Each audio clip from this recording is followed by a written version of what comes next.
ഓരോ ഡിസംബറിലും ഇങ്ങനൊരു വാദം നിങ്ങൾ കേട്ടിരിക്കാം. വാദം ഇതാണ്: യേശുവിന്റെ ജനനം യഥാർത്ഥത്തിൽ ഡിസംബർ 25-ാം തീയതി ആയിരുന്നില്ല. ആ തീയതി പണ്ടേ റോമൻ വിജാതീയ അഥവാ അന്യമത ഉത്സവങ്ങളിൽ നിന്ന് ക്രിസ്ത്യാനികൾ കോപ്പിയടിച്ചതാണ്, പ്രത്യേകിച്ച് സോൾ ഇൻവിക്ടസ്, സാറ്റേർനാലിയ എന്നീ ഉത്സവങ്ങളിൽ നിന്ന്. കോൺസ്റ്റന്റൈൻ ചക്രവർത്തിയുടെ കീഴിൽ ക്രിസ്തുമതത്തിന് അധികാരം ലഭിച്ചപ്പോൾ ക്രിസ്ത്യാനികൾ അന്നത്തെ റോമൻ പേഗൻ മതത്തിന്റെ ഉത്സവതീയതിയിലേക്ക് യേശുവിന്റെ ജന്മദിനം മാറ്റുകയായിരുന്നു. അങ്ങനെ അവരുടെ ദൈവത്തെ മാറ്റി യേശുവിനെ പകരം ആ സ്ഥാനത്തേക്ക് വെച്ചു. ഇതാണ് അവരുടെ വാദം. അവരുടെ ഈ വാദം ശരിയാകണമെങ്കിൽ ചരിത്രത്തിൽ 3 കാര്യങ്ങൾ അവർ നമ്മളോട് തെളിയിക്കണം. 1. ക്രിസ്ത്യാനികൾ ഡിസംബർ 25 ക്രിസ്മസായി ഉപയോഗിക്കുന്നതിന് മുൻപ് തന്നെ ആ തീയതിയിൽ ഒരു പേഗൻ ഉത്സവം ആഘോഷിച്ചിരുന്നു എന്ന ചരിത്ര തെളിവ് വേണം. 2. കോൺസ്റ്റന്റൈൻ ചക്രവർത്തിയുടെ കാലം വരെ യേശുവിന്റെ ജനന തീയതി ഏതാണ് എന്നതിനെക്കുറിച്ച് ക്രിസ്ത്യാനികളുടെ ഇടയിൽ ആശയക്കുഴപ്പമോ വ്യക്തതയോ ഇല്ലാതിരിക്കണം. 3. ക്രിസ്ത്യാനികൾ സ്വന്തമായി ഒരു തീയതി കണ്ടെത്തുന്നതിനു പകരം ബോധപൂർവം പേഗൻ ആരാധനയെ മാറ്റിസ്ഥാപിച്ചു എന്നതിന് തെളിവ് വേണം. അതുകൊണ്ട് നമുക്ക് ഈ കാര്യങ്ങൾ ഓരോന്നായി പരിശോധിക്കാം. 1-ാം വാദം: ഡിസംബർ 25 ഒരു നേരത്തെ ഒരു വിജാതീയ ഉത്സവമായിരുന്നോ? ഇവരുടെ വാദത്തിൽ ഏറ്റവും കൂടുതൽ ഉദ്ധരിക്കപ്പെടുന്ന ആഘോഷം സോൾ ഇൻവിക്ടസ് അഥവാ അൺകോൺകേർഡ് സൺ. ശരിയാണ്, AD 274 ചക്രവർത്തി ഔറേലിയൻ സോൾ ഇൻവിക്ടസ് ആരാധനയെ പ്രോത്സാഹിപ്പിച്ചു. എന്നാൽ സുപ്രധാനമായ ചരിത്ര വസ്തുത ഇതാണ്: 3-ാം നൂറ്റാണ്ടിൽ സോൾ ഇൻവിക്ടസ് എന്ന ആഘോഷം ഡിസംബർ 25-ാം തീയതിയാണ് ആഘോഷിച്ചിരുന്നതെന്ന് പറയുന്ന സമകാലികമായൊരു വിജാതീയ ചരിത്രരേഖയുമില്ല. സോൾ ഇൻവിക്ടസിനെ ഡിസംബർ 25-ാം തീയതിയായി ബന്ധിപ്പിക്കുന്ന ആദ്യത്തെ രേഖ AD 354 ക്രോണോഗ്രാഫ് ഓഫ് 354 AAD ആണ്. എന്നുവെച്ചാൽ ആ ആഘോഷം തുടങ്ങി ഏകദേശം 80 വർഷങ്ങൾക്ക് ശേഷത്തിന് മാത്രം. ആ സമയമായപ്പോഴേക്കും ക്രിസ്തുമതം ഈ തീയതി തലമുറകളായി ഓൾറെഡി ഉപയോഗിക്കുന്നുണ്ടായിരുന്നു. ക്രിസ്ത്യാനികൾ സോൾ ഇൻവിക്ടസിനെ കോപ്പി ചെയ്തു എന്ന് പറയണമെങ്കിൽ ക്രിസ്ത്യാനികൾക്ക് മുന്നേ ആയിരിക്കണ്ടേ സോൾ ഇൻവിക്ടസ് ഡിസംബർ 25-ാം തീയതിയിൽ ആഘോഷിച്ചു തുടങ്ങേണ്ടത്. പക്ഷേ ക്രിസ്ത്യാനികൾ ഡിസംബർ 25 ക്രിസ്തുവിന്റെ ജനനമായി രേഖപ്പെടുത്തി അനേക വർഷങ്ങൾക്ക് ശേഷം മാത്രമാണ് പേഗൻസ് ഈ തീയതി കടമെടുത്തത്. അപ്പോൾ ആരാരെ കോപ്പിയടിച്ചു എന്നാണ് അവരീ പറയുന്നത്? ചരിത്രത്തിൽ എന്തു നടന്നുവോ അത് അവർ അവരുടെ വാദത്തിനായി തിരിച്ചിട്ടു പറയുന്നു. അവരുടെ 2-ാം വാദം: ഇവരീ പറയുന്ന കോൺസ്റ്റന്റൈൻ്റെ കാലം വരെ ക്രിസ്ത്യാനികൾക്ക് അപ്പോൾ ഈ ഡേറ്റിനെക്കുറിച്ച് അറിവില്ലായിരുന്നോ? അല്ല, ആദ്യകാല ചരിത്രരേഖകൾ ഈ വാദത്തെ പാടെ തകർക്കുന്നു. AD 200 മുതൽ 220 കാലഘട്ടത്തിൽ തന്നെ ക്രിസ്ത്യാനികൾ യേശുവിന്റെ ജനന തീയതി കാൽക്കുലേറ്റ് ചെയ്യാൻ തുടങ്ങിയിരുന്നു. AD 204 എഴുതിയ റോമിലെ ഹിപ്പോലിറ്റസ് വ്യക്തമായി പറയുന്നു: നമ്മുടെ കർത്താവിന്റെ ജഡത്തിലുള്ള ആദ്യ വരവ് അവൻ ബെത്ലഹേമിൽ ജനിച്ചത് ഡിസംബർ 25-ാം തീയതിയായിരുന്നു. ഇത് ഇവർ പറയുന്ന കോൺസ്റ്റന്റൈൻ ജനിക്കുന്നതിന് മുമ്പ് 69 വർഷവും ചക്രവർത്തിയാകുന്നതിന് മുമ്പ് 109 വർഷങ്ങൾക്ക് മുമ്പുമാണ്. അന്ന് ക്രിസ്തുമതം പീഡിപ്പിക്കപ്പെടുന്ന പ്രാന്തവൽക്കരിക്കപ്പെട്ട ഒരു മതപ്രസ്ഥാനമായിരുന്നു. വിജാതീയ ആഘോഷങ്ങളുമായി ചേരാൻ ക്രിസ്ത്യാനികൾക്ക് അന്ന് രാഷ്ട്രീയപരവും മതപരമായും തീവ്രമായ എതിർപ്പായിരുന്നു. അവർ അവരുടെ ക്രിസ്തുവിലുള്ള വിശ്വാസം കാരണം ജയിലിലടക്കപ്പെടുകയും നാടുകടത്തപ്പെടുകയും വധിക്കപ്പെടുകയും ചെയ്യുകയായിരുന്നു. അതുകൊണ്ട് ഈ ഘട്ടത്തിൽ അവർ തന്ത്രപരമായി വിജാതീയ ആരാധനയെ ഉൾക്കൊള്ളാൻ ശ്രമിച്ചു എന്ന വാദം ചരിത്രപരമായി നിലനിൽക്കുന്നില്ല. 3-ാം വാദം: ഡിസംബർ 25 ഏകപക്ഷീയമായി തിരഞ്ഞെടുത്തതാണോ? അല്ല, ഇവിടെയാണ് ഈ വാദം തകരുന്നത്. ആദ്യകാല ക്രിസ്ത്യാനികൾ ഡിസംബർ 25 യാദൃശ്ചികമായി തിരഞ്ഞെടുത്തതല്ല, അവരത് കണക്ക് കൂട്ടിയെടുത്തതാണ്. ആ കണക്ക് പുരാതന ജൂതവിശ്വാസത്തിൽ നിന്ന് വന്ന ഒരു രീതിയുണ്ട്. പ്രവാചകന്മാരും നീതിമാന്മാരും ജനിച്ച തീയതിയിൽ തന്നെയാണ് അവർക്ക് ഗർഭധാരണം നടന്നതുമെന്ന് ജൂതന്മാർക്കിടയിലൊരു വിശ്വാസം നിലനിന്നിരുന്നു. അതായത് മിശിഹ ഉൾപ്പെടെ ഗർഭം ധരിക്കുന്നതും മരിക്കുന്നതും ഒരേ ദിവസത്തിലായിരിക്കുമെന്നുള്ള വിശ്വാസം. യേശുവിനെ ക്രൂശിച്ചത് മാർച്ച് 25-ാം തീയതിയാണ്. ആദ്യകാല ക്രിസ്ത്യാനികൾ വിശ്വസിച്ചു പോന്നിരുന്നു.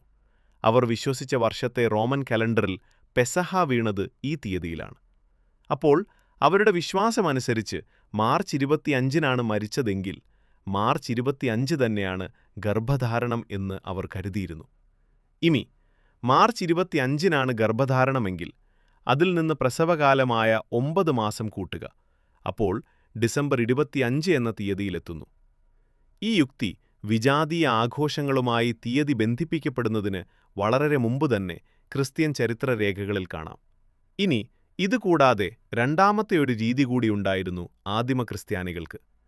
ഡിസംബർ 25 എന്ന തീയതിയിൽ ഏതാണുള്ള കാരണം? അതും ബൈബിളിൽ നിന്ന് തന്നെ. ഈ കണക്കുകൂട്ടൽ ലൂക്കോസിന്റെ സുവിശേഷത്തിൽ നിന്ന് നേരിട്ട് വരുന്നതാണ്. സ്നാപക യോഹന്നാന്റെ പിതാവായ സെഖര്യാവ് അബിയാവിന്റെ പുരോഹിതഗണത്തിൽ ദേവാലയ ശുശ്രൂഷ ചെയ്തിരുന്നു എന്ന് ലൂക്കോസ് പറയുന്നു. പുരോഹിതഗണങ്ങൾ ഒരു ദിനവൃത്താന്തം 24 പട്ടികപ്പെടുത്തിയിട്ടുണ്ട്. വർഷം മുഴുവൻ മാറി മാറി വരുന്ന 24 ഗണങ്ങൾ. അബിയാവിന്റെ 8ാമത്തെ ഗണത്തെ അന്നത്തെ യഥാർത്ഥ ജൂത കലണ്ടറുമായി നമ്മുടെ കലണ്ടർ താരതമ്യം ചെയ്യുമ്പോൾ സെഖര്യാവിന്റെ ശുശ്രൂഷ ജൂൺ മധ്യത്തിൽ വരുന്നു. ലൂക്കോസ് പറയുന്നു, ശുശ്രൂഷ കഴിഞ്ഞ് സെഖര്യാവ് വീട്ടിൽ പോയി. അദ്ദേഹത്തിന്റെ ഭാര്യയായ എലിസബത്ത് ഗർഭം ധരിച്ചു. പിന്നീട് 6 മാസത്തിനു ശേഷം ഗബ്രിയേൽ മാലാഖ യേശുവിന്റെ അമ്മ ആയ മറിയയ്ക്ക് പ്രത്യക്ഷപ്പെട്ടു. അവൾ ഗർഭം ധരിക്കാൻ പോകുന്നു എന്നറിയിക്കുന്നു. അപ്പോൾ ജൂൺ മധ്യത്തിന് 6 മാസം ശേഷം എന്ന് വെച്ചാൽ എത്രയാ? വീണ്ടും അതെ, റിസൾട്ടിൽ എത്തിച്ചേരുന്നു. ഇത് ജൂത കലണ്ടർ ഉപയോഗിച്ച് ശ്രദ്ധാപൂർവം മുന്നോട്ട് ട്രാക്ക് ചെയ്താൽ യേശുവിന്റെ ജനനം വീണ്ടും ഡിസംബർ അവസാനമോ ജനുവരി ആദ്യമോ എത്തിച്ചേരും. കണക്ക് കൂട്ടാൻ 2 സ്വതന്ത്ര വഴികൾ, എന്നിട്ടും ഒരേ റിസൾട്ട്. അവർ പറയുന്ന പോലെ വിജാതീയതയുടെ ഒരു തീയതിയുടെയും ആവശ്യമില്ല. അപ്പോൾ മറ്റൊരു വാദമായ സാറ്റർനാലി ആഘോഷം കോപ്പി ചെയ്തതാണെന്നുള്ള വാദമോ? ഈ വാദം അതിലും വേഗത്തിൽ തകരുന്നു. സാറ്റർനാലി ആഘോഷം ഡിസംബർ 17-ാം തീയതി മുതൽ 23-ാം തീയതി വരെയായിരുന്നു. പക്ഷെ ഒരിക്കലും അത് 25-ലേക്ക് എത്തിയിരുന്നില്ല. ഏറ്റവും പ്രധാനമായി ആദ്യകാല ക്രിസ്ത്യൻ എഴുത്തുകാർ സാറ്റർനാലിയെ ശക്തമായി എതിർത്തു. തെർത്തുല്യനും അഗസ്റ്റിനും മറ്റുള്ളവരും വിജാതീയ സദ്യകളിൽ പങ്കെടുത്ത ക്രിസ്ത്യാനികളെപ്പോലും ആവർത്തിച്ച് അപലപിച്ചിരുന്നു. അതുകൊണ്ട് ഈ വാദം തന്നെ ഒരു വൈധുര്യമാണ്. കാരണം ക്രിസ്ത്യാനികൾ വിജാതീയ ഉത്സവങ്ങളെ പരസ്യമായി അപലപിച്ചു. ഈ സാഹചര്യത്തിനൊരു രേഖാമൂലമുള്ള പിന്തുണയുമില്ല.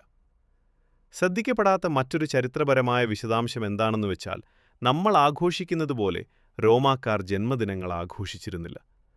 ക്ലാസിക്കൽ റോമൻ മതത്തിൽ ദേവന്മാരുടെ ജന്മദിനങ്ങൾ പ്രധാനപ്പെട്ട മതപരമായ ഉത്സവങ്ങളായിരുന്നില്ല. ഇത് സൂര്യദേവന്റെ ജന്മദിനം എന്ന വാദത്തെ കാലത്തിന് നിരക്കാത്തതാക്കുന്നു. പിന്നീടുള്ള സങ്കല്പങ്ങളെ മുൻപിലേക്ക് പ്രൊജക്റ്റ് ചെയ്യുന്നു. ജന്മദിനങ്ങൾക്ക് മതപരമായ ആഘോഷമെന്ന പ്രാധാന്യം നൽകുന്നത് പുരാതന റോമൻ സമ്പ്രദായത്തേക്കാൾ ആധുനിക സങ്കല്പത്തിലാണ്.